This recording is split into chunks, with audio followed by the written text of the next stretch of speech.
आज के हमारी कहानी का नाम है विकारों के पाश गधे। एक महात्मा कहीं जा रहे थे। रास्ते में वो आराम करने के लिए रुके। एक पेड़ के नीचे लेटकर सो गए। नींद में उन्हें एक सपना देखा कि वे रास्ते में जा रहे हैं और उन्हें एक व्यापारी मिला जो 5 गधों पर बड़ी बड़ी गठरियां लादे हुए जा रहा था।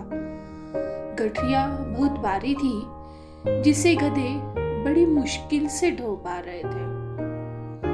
साधु ने व्यापारी से प्रश्न किया, इन गठरियों में तुमने ऐसी कौन सी चीजें रखी है जिन्हें ये बेचारे गधे ढो नहीं पा रहे हैं? व्यापारी ने जवाब दिया, इनमें इंसान के इस्तेमाल की चीजें भरी है। उन्हें बेचने में बाजार जा रहा हूं।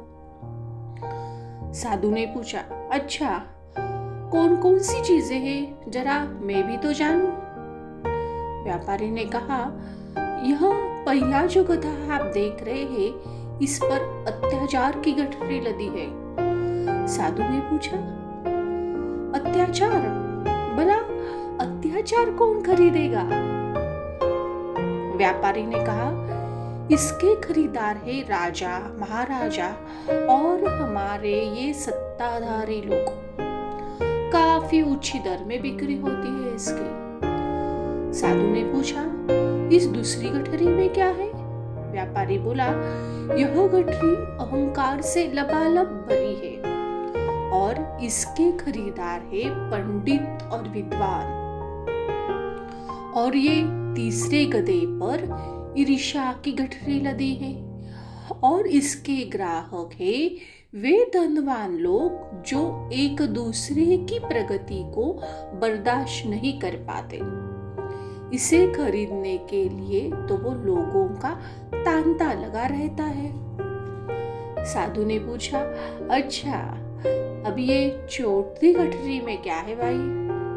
व्यापारी ने कहा, इसमें बेईमानी भरी है और इसके ग्राहक है वे कारोबारी जो बाजार में धोखे से की गई बिक्री में काफी फायदा उठाते हैं। इसलिए बाजार में इसके भी खरीदार तैयार ही खड़े हैं। साधु ने पूछा, अंतिम गधे पर क्या लदा है?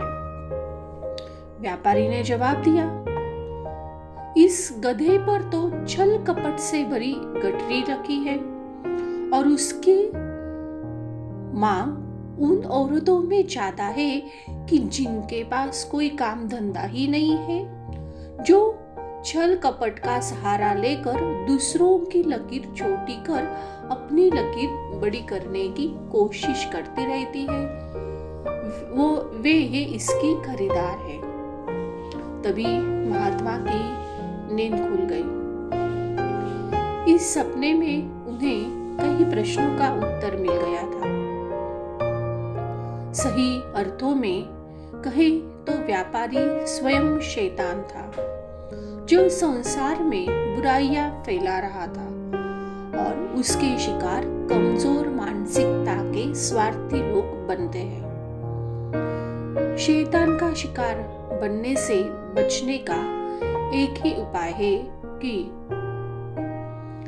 ईश्वर पर सच्ची आस्था रखते हुए अपने मन को ईश्वर का मंदिर बनाने का प्रयत्न किया जाए।